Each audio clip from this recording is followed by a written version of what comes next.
여러분이 성탄은 이 인류 역사의 새벽을 가져온 사건입니다.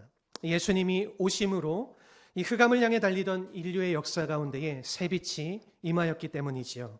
여러분, 이 주님이 오심으로 이 죽음과 절망의 벽이 깨어지고 이 생명과 소망의 아침이 우리에게 밝아오게 된 것입니다. 더 이상 죄사슬에 끌려다니지 않고 참된 자유와 평강을 우리가 누리게 되었다라는 것입니다. 여러분, 이것이 바로 2000년 전 이 유대 땅 베들레헴에 예수님께서 오신 이 성탄 사건입니다. 그러나 우리가 아무리 성탄의 메시지가 아름답고 위대할지라도 우리 멀리서만 바라봐서는 우리에게 아무런 의미가 없는 것입니다.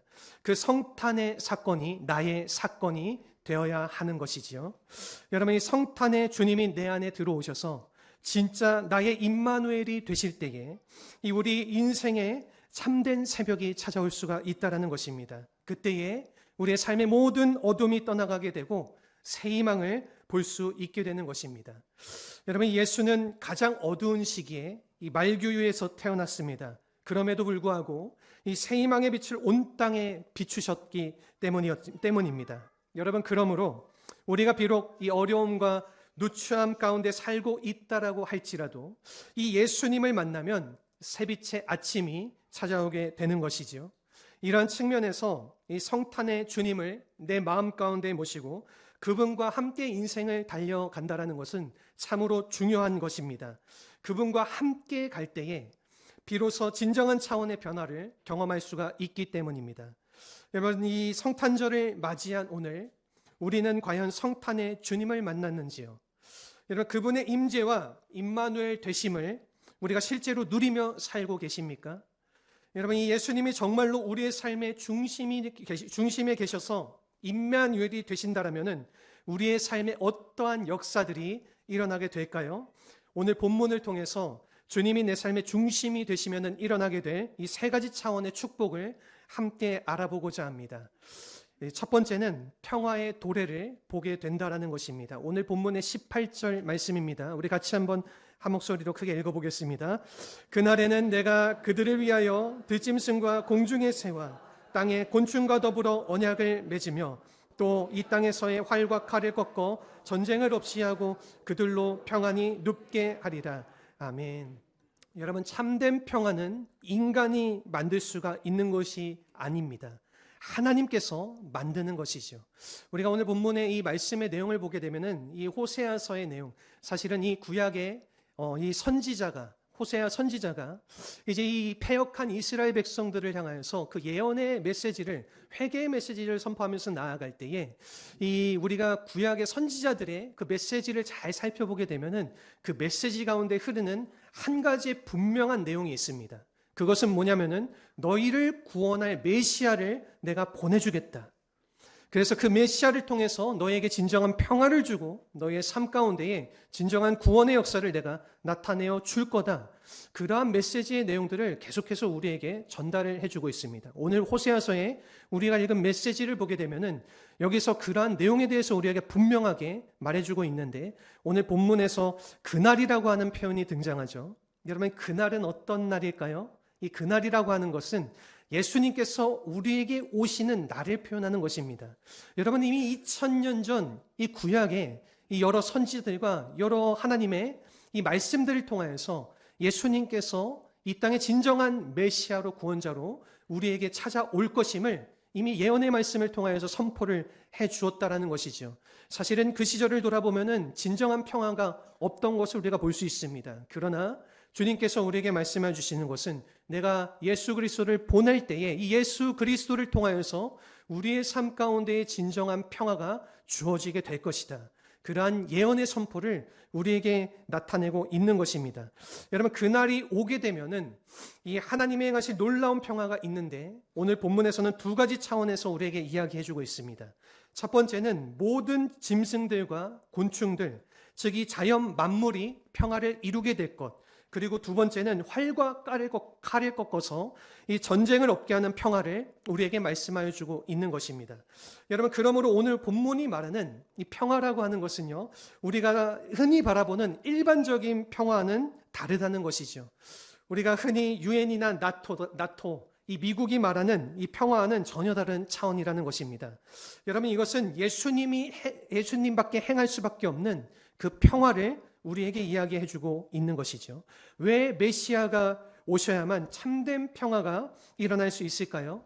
여러분, 그것은 우리 인류에게 주어진 모든 문제의 근본이 바로 이 죄이기 때문에 그렇습니다.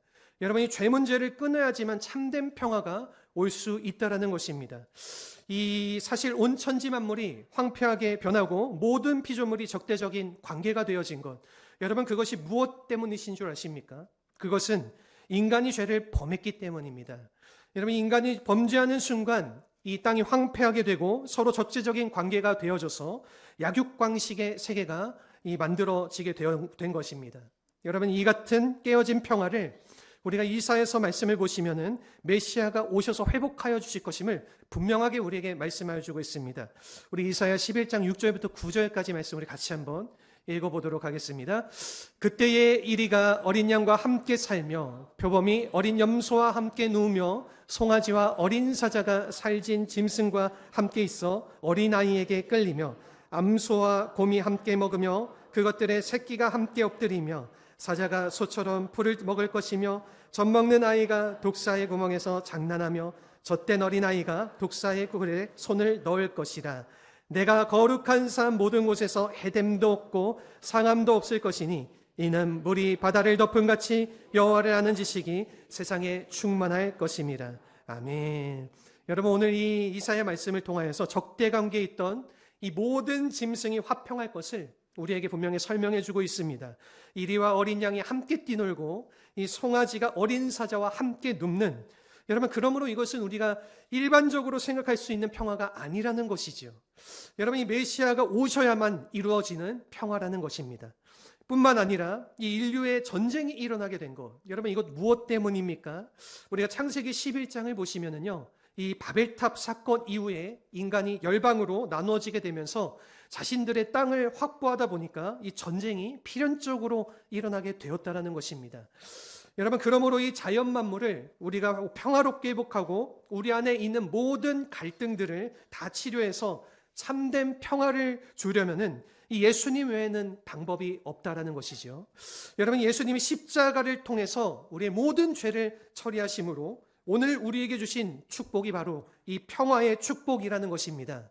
여러분, 그래서 우리가 에베소서 2장 14절의 말씀을 보게 되면은 사도 바울이 이렇게 설명을 합니다. 우리 같이 읽어보겠습니다.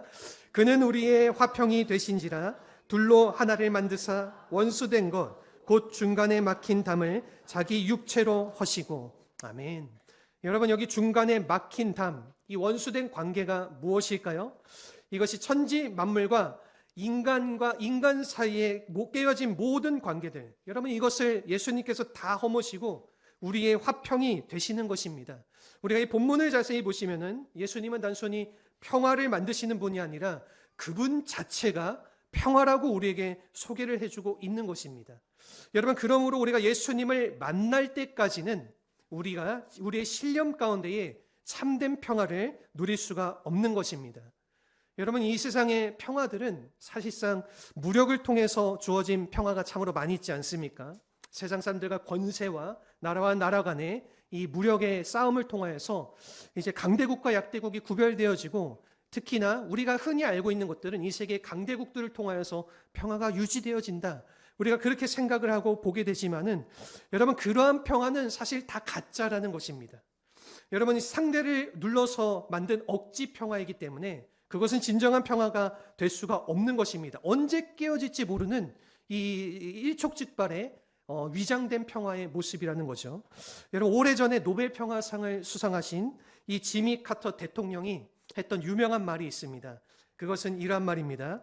평화라고 하는 것은 전쟁이 없는 상태를 말하는 것이 아니라 예수님이 계신 상태를 말하는 것이다.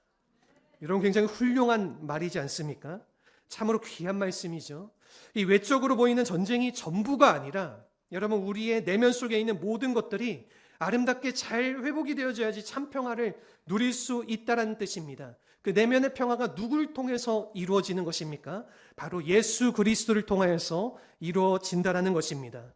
여러분, 우리가 주변을 보면은 실제로 좋은 환경에서 잘 먹고 잘 사는 사람들, 그렇게 보여지지만은 실상은 상한 마음으로 살고 계신 분들이 참으로 많이 계십니다. 염려와 근심이 마음속에 가득 차 있는데, 씻어버리지 못하는 분노로 가득 차 있는데, 여러분 어떻게 그 마음이 평화로울 수 있겠습니까? 여러분, 그래서 우리가 한국의 우리나라의 인기인들이나 연예인들 그리고 재벌들을 보면은요, 그들은 우리보다 더 잘 먹고 잘 살고 있는데, 여러분 이상하게 왜 약을 먹고 마약 중독으로 빠지고 왜 알코올 중독이 되어서 그렇게 힘들게 살아가는 것일까? 수많은 죄를 품고 살아가는 것일까? 여러분, 그 이유는 딱 한 가지예요. 그들의 마음에 참 평화가 없기 때문입니다. 여러분, 그러므로 우리의 심령 가운데에 이 진실된 평화를 주실 분은 오직 예수 그리스도 한 분밖에 없는 줄로 믿습니다. 여러분, 예수님을 만나야 진정한 평화를 이룰 수가 있는 것입니다. 그래서 이 예수님께서 부활하신 직후에 여러분 숨어서 두려움 가운데 떨고 있는 그 제자들을 찾아가서 주님께서 하신 첫 번째 말씀이 무엇이었나요? 여러분, 그것은 너희들에게 평강이 있을지어다, 샬롬. 이러한 말씀을 예수님께서 그 부활하신 제자들을 만난 후 첫 번째 말씀하여 주셨다라는 것입니다. 무엇입니까? 예수님을 만나는 그 모든 사람들이 주님을 통하여서 참된 평화를 누리기를 원하셨다라는 것이죠. 여러분, 그 말씀을 들었던 제자들이 기뻐했다라고 성경은 우리에게 설명을 하고 있습니다. 여러분, 그러므로 우리가 누려야 될 진정한 평강은 세상이 바라는 평화와는 다른 것입니다. 예수님께서 죄사함을 통해서 주시는 평화, 하나님과의 관계를 깨끗하게 회복하여 주심으로 그렇게 회복하여 주시는 평화, 그 결과 우리 안에 누구도 빼앗을 수 없는 순결하고 영원한 평화, 여러분 이것이 바로 하늘의 평화인 줄로 믿습니다. 우리의 심령 가운데에 이 평화가 넘치기를 주님의 이름으로 축원합니다. 아멘. 우리 두 번째는 뭐냐면은 자질의 변화를 보게 된다라는 것입니다. 이것은 우리의 내면적인 변화, 인격적인 변화라고 말할 수 있습니다. 오늘 본문의 19절 20절 말씀 우리 같이 한번 읽겠습니다. 내가 내게 장가들어 영원히 살되 공의와 정의와 은총과 긍휼이 여김으로 내게 장가들며 진실함으로 내게 장가들리니 내가 여호와를 알리라. 아멘. 여러분, 오늘 본문을 보시면은요, 하나님께서 이스라엘에게 장가드시겠다라고 합니다. 여러분, 이 이스라엘이 하나님께 결혼을 하는 것이 아니라 의아하지 않습니까? 하나님이 이스라엘에게 장가를 드시겠다, 지금 그렇게 말씀을 하여 주고 있는 겁니다. 여러분, 사실 이스라엘 백성들을 보게 되면 그들은 결혼에 한번 실패했던 사람들입니다. 여러분, 즉 결혼을 파기하고 집 나갔던 아내가 바로 이 이스라엘 민족이었던 것이지요. 그런데 여러분, 이미 더럽혀지고 상한 민족인데 하나님께서는 그들이 마치 순결한 신부인 것처럼 그들에게 장가드시겠다라고 말씀하여 주고 계시는 겁니다. 장가들고 영원히 그들과 함께 살리라, 그렇게 그들에게 말씀을 하시는 거죠. 여러분, 사실 이것이 바로 하나님의 은혜라는 것입니다. 여러분, 죄 많고 흠 많은 우리들을 예수님께서 신부같이 여겨주시고 그분의 부인으로 맞아주셨다라는 것이죠. 여러분, 이것이 은혜가 아니고 무엇이겠습니까? 이와 같이 하나님이 그들을 정결한 신부로 여겨서 결혼을 하시는데, 여러분이 결혼을 하게 되면 우리가 어떠한 삶을 추구해야 됩니까? 이 결혼 생활의 내용이 오늘 본문에 나와 있는 것입니다. 하나님께서 그들에게 장가드실 때에 공의와 정의와 은총과 긍휼을 가지고 오시겠다, 여러분 그렇게 말씀하고 계십니다. 여러분, 이것은 하나님의 속성을 우리에게 말해주고 있는 것입니다. 공의와 정의는 하나님의 의로우심을 반영하는 것입니다. 그 반면에 은총과 긍휼은 하나님의 사랑을 반영하는 것이지요. 여러분, 이 공의와 정의가 죄를 용납할 수 없는 정죄를 가져오게 한다면 이 은총과 긍휼은 용서와 용납을 우리에게 가져오는 것입니다. 여러분, 우리에게는 이 두 가지가 다 필요합니다. 하나만 필요한 것이 아니라 이 두 가지 모두가 우리의 삶 가운데 필요해요. 여러분, 그렇기 때문에 예수님께서 십자가를 지셨다라는 것입니다. 여러분, 이 예수님께서 하나님의 공의도 이루시고 우리를 향한 사랑도 성취하셔서 우리가 하나님의 백성 되게 하시기 위해서 지신 것, 그것이 바로 십자가 아니겠습니까? 여러분, 그래서 오늘 본문에서 하나님은 우리와 관계를 맺으시는데 그냥 맺으시는 것이 아니라, 여러분이 하나님이 가지신 인격적인 속성을 우리와 관계를 맺기를 원하시기 때문에 이제 우리도 우리의 모든 삶도 이 하나님과 닮아서 당연히 이와 같은 삶의 자질이 우리에게 필요하다는 것입니다. 여러분, 우리가 예수 믿은 후에 우리의 삶 속에 변화가 일어나지 않습니까? 예수님 믿은 후에 혹시 변화가 없으신 분들이 이 자리에 앉아 계십니까? 여러분, 그것은 진정으로 우리가 예수님을 만나지 않아서 그렇습니다. 여러분, 물론 우리가 외적인 변화도 있을 수 있지만은요, 우리가 진정으로 예수님을 만나게 되면은 우리 인격적인 변화, 이 내면의 변화가 우리의 삶 가운데 분명하게 주어진다라는 것입니다. 여러분, 이 내면적인 변화, 이것이 참 중요합니다. 여러분, 이 내 인격의 변화가 일어나야지 내 삶의 방향이 달라질 수가 있는 것입니다. 옛날에는 거룩하지 못했는데 이제는 우리가 예수님을 만나게 되면은 거룩한 삶을 살아야 되는 것이지요. 이 세상과 구별된 존재로 살아가야지 그리스도인답다라고 우리가 이야기할 수가 있는 것입니다. 여러분, 그래서 우리가 이 땅을 살아가면서 신부인데도 불구하고 신부답지 못하게 살아간다라면은 하나님 앞에서 죄송한 것이지만은 이 세상 사람들 앞에 비난을 받을 수밖에 없는 모습이라는 겁니다. 여러분, 그래서 사도 바울은요, 골로새서 3장 9절에서 10절 말씀을 통하여서 이 성도의 삶을 옷을 입고 벗는 것으로 이렇게 비유를 했습니다. 우리 같이 한번 읽어보겠습니다.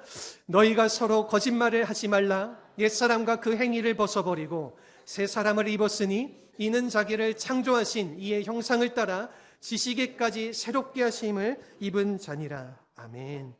여러분, 우리가 예수님을 만나서 그분의 신부가 되어서 살아가기를 원한다라고 하면은 여러분, 먼저는 우리가 옛사람과 행위를 벗어야 된다라는 것입니다. 여러분, 그리고 나서 자기를 창조하신 형상을 따라서 이 새 사람을 입어야 되는 것이죠.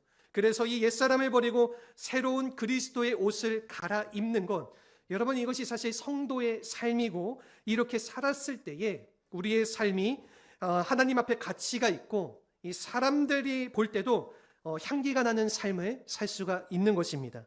여러분, 그런데 우리가 분명히 이 예수님 만났다라고 말하면서도 우리가 세상의 냄새를 풍기고 옛생활의 악취를 풍긴다라고 하면은 여러분, 어떻게 우리가 하나님 앞에 바로 설 수가 있겠습니까? 여러분, 어떤 형제 한 분이 이 결혼식 리허설을 하려고 멋진 옷을 입고 가다가 이 똥통에 빠지고 말았습니다. 여러분, 어떻게 해야 될까요? 이것이 물로 씻는다고 해결이 될까요? 여러분, 이 옷에 촘촘히 배인 냄새는 물로 씻는다고 사라지지가 않습니다. 여러분, 그렇다면 세탁기에 넣고 돌리면은 그걸 해결이 될까요? 아닙니다. 여러분, 세탁기에 넣고 그 옷을 돌리게 되면 세탁기가 망가질 수밖에 없는 것입니다. 제일 좋은 방법이 무엇입니까? 그것은 빨리 그 옷을 벗어버리고 새 옷을 사서 입는 것입니다. 여러분, 이것이 바로 성결의 삶이라는 거예요. 여러분, 오늘 우리에게 주신 이 옛 성품이라고 하는 것은 결코 그냥 지워지지 않습니다. 우리가 노력한다고 그 냄새가 사라지는 것이 아니라는 것입니다.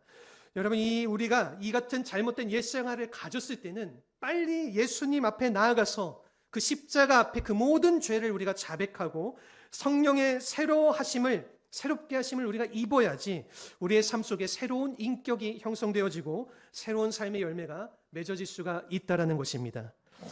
여러분, 우리가 사는 시대가 부당하고 불의하다고 말할 수 있지 않습니까? 요즘 주변을 둘러보면은 너무나도 불합리한 불의한 것들이 많이 드러나는 그런 모습을 우리가 너무나도 많이 보게 됩니다. 그래서 우리는 이 세대를 탓하고 남을 탓하고 원망하기를 하는데, 여러분, 하나님의 백성이 이 세상을 탓하기 전에 우리가 먼저 확인해야 될 것이 있습니다. 그것은요, 과연 내 안에 세상을 탓할 만한 바른 공의가 있는가? 여러분, 우리 안에 이와 같은 영적 자질을 가지지 못한 상태에서 우리가 세상을 탓하고 이 세상을 이기려고 한다면은 여러분, 우리가 이 세상을 이길 수가 없는 것입니다. 여러분, 그러므로 우리가 정말로 예수님의 신부답게 이 세상 속에서 아름답게 살기를 원한다라고 하면은 이 과거의 모든 잘못된 관행들을 십자가 앞에 다 토해내고 성령으로 새롭게 되실 수 있기를 바랍니다. 여러분, 그래야 이 성령 안에서 새 삶을 추구하며 살아갈 수가 있게 되는 것입니다. 이러한 놀라운 은혜가 있기를 주님의 이름으로 축원합니다. 우리 마지막으로 세 번째는요, 하늘의 응답을 보게 된다라는 것입니다. 오늘 본문의 21절 22절 말씀입니다. 우리 한번 큰 목소리로 읽어보겠습니다. 여호와께서 이르시되 그날에 내가 응답하리라. 나는 하늘에 응답하고 하늘은 땅에 응답하고 땅은 곡식과 포도주와 기름에 응답하고 또 이것들은 이스라엘에 응답하리라. 아멘. 여러분, 여기서 이 응답한다라는 단어가 나오는데 이 말은 히브리어로 아나라고 하는 단어입니다. 여러분, 이 단어의 뜻은요, 그에 합당한 답을 준다, 이러한 의미를 가지고 있습니다. 여러분, 이 단어가 가장 보편적인 경우에 이 기도의 응답에 사용되는 단어입니다. 여러분, 하나님은 우리가 기도하게 되면은 답을 주시는 분이시다, 그러한 뜻입니다.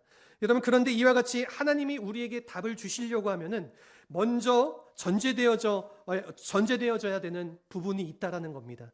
무엇이 먼저 전제되어져야 될까요? 여러분, 그것은 하나님과의 관계가 먼저 바로 되어져야 되는 것입니다. 여러분, 하나님과의 관계가 바로 되어졌을 때 우리가 하나님께 기도하며 나아가면은 하나님께서 응답을 주시는 것이지, 이 관계가 깨어져 있으면은 여러분, 응답도 멈추게 되어진다라는 것입니다. 여러분, 사실 이스라엘 백성들이 그동안 무수한 문제를 가지고 하나님 앞에 탄식을 했음에도 불구하고 해결되어지지 않는 이유가 바로 여기에 있었다라는 것입니다. 하나님과의 관계가 단절된 속에서 여러분, 이 바알에게 계속 간구하는 그 사람들에게 하나님께서 어떻게 응답을 해주시겠습니까? 여러분, 그랬는데 오늘 본문을 보시면은 주의 날에는 하나님이 다시 그 모든 관계를 회복하고 그들이 무엇을 호소하던 응답하시겠다라고 말씀하여 주고 계시는 것입니다. 여러분, 이것이 바로 하나님께 돌아왔을 때에 이 이스라엘 백성이 누릴 수 있는 가장 큰 축복의 내용이라고 볼 수 있습니다. 여러분, 이 축복이라고 하는 것은 위로부터 내리는 것입니다. 다른 곳에서 오는 것이 아니에요.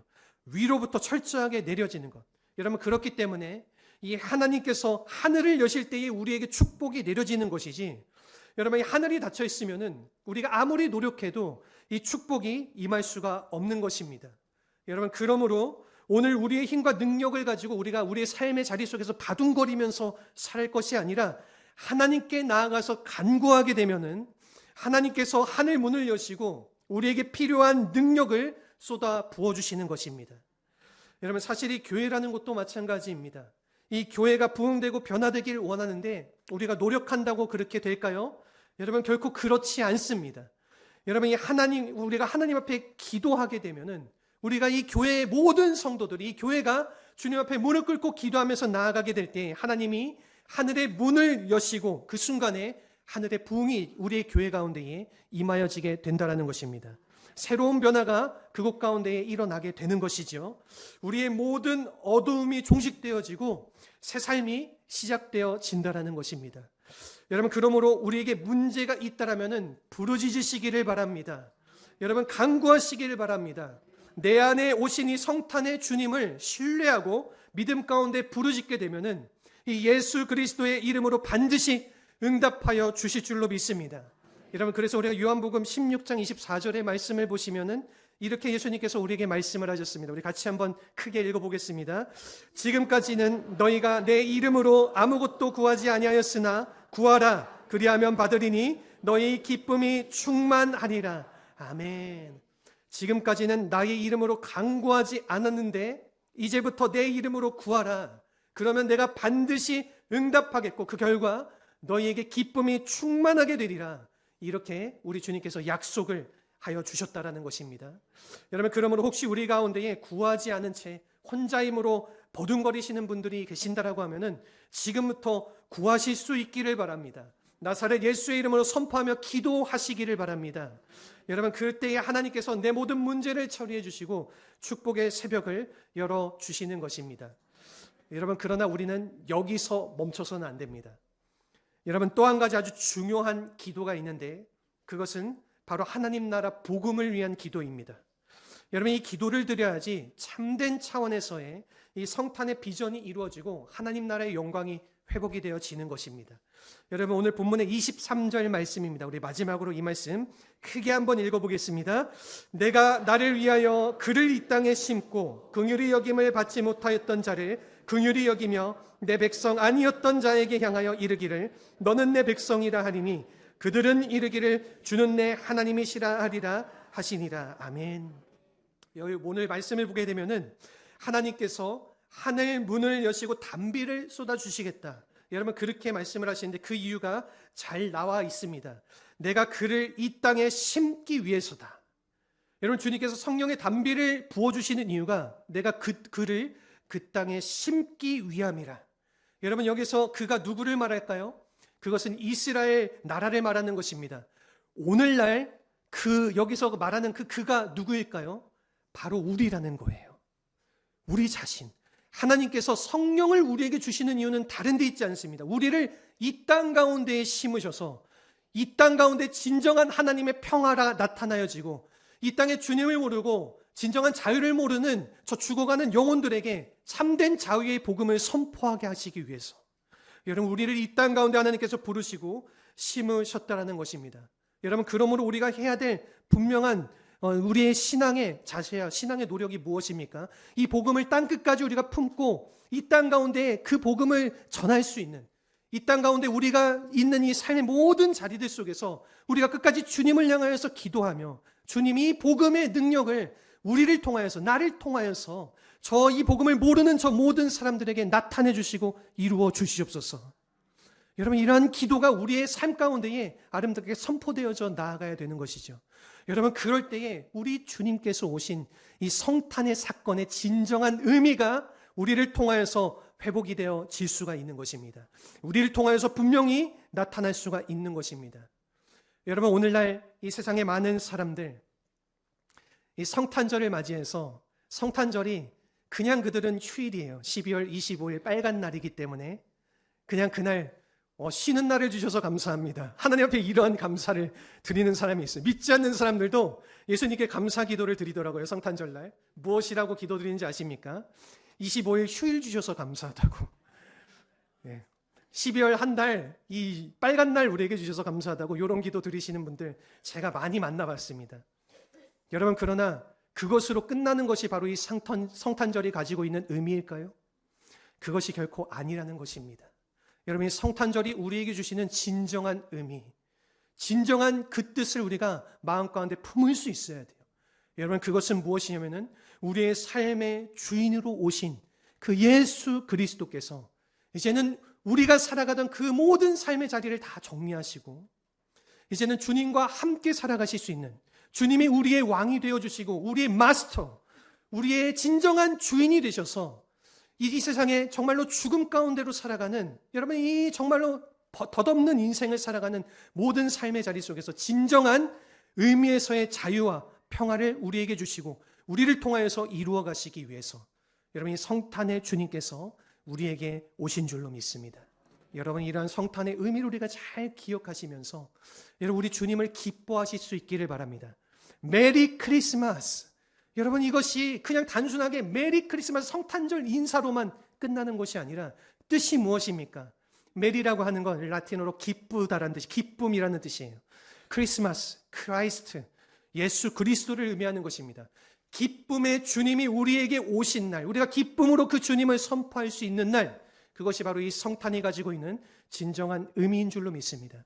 그러니 여러분, 이 주님을 우리의 주인으로 삼으셔서 끝까지 우리의 주인 되신 우리 주님 앞에 우리의 인생을 드리고, 그분께서 우리에게 주신 그 십자가의 복음을 우리가 땅끝까지 증거하면서 살아낼 수 있는 우리 사랑하는 모든 성도님들이 되실 수 있기를 바랍니다. 여러분, 그럴 때에 우리의 삶이 정말로 이 땅 가운데에 아무것도 별거 아닌 것처럼 보여지는 우리의 인생의 자리라고 할지라도 우리 주님께서 귀하게 봐주시고 우리 주님께서 귀하게 우리의 삶을 세워주시고, 나는 할 수 없지만, 나는 이룰 수 없지만 우리 주님이 나를 통하여서 주님의 놀라운 뜻과 영광을 이루어가 주실 줄로 믿습니다. 여러분, 그러한 주님의 뜻을 이 세상 가운데에 이루며 살아가겠습니다. 선포하며 살아가겠습니다. 이러한 삶의 고백을 주님께 드릴 수 있기를 바랍니다. 그럴 때에 성탄의 진정한 주인으로 찾아오신 우리 예수님께서 우리를 바라보시며 흐뭇하게 미소 지으시고 우리를 따뜻하게 안아주시고, 주님의 그 사랑의 감격 가운데에 여러분, 우리의 삶이 다시 한번 일어서서 주님과 함께 빛나는 인생을 살아갈 수 있을 줄로 믿습니다. 이런 은혜가 가득하시기를 주님의 이름으로 축원합니다. 여러분, 이 시간 이 찬양으로 우리 주님께 고백하며 나아가게 원합니다. 주님 한 분만이 우리의 왕이 되십니다. 주님 한 분만이 우리의 영원한 주인이 되십니다. 여러분, 이 고백을 주님께 올려드리면서 우리 함께 이 성탄절을 축하하며 기쁨의 자리, 이 기도의 자리로 함께 나아가기 원합니다.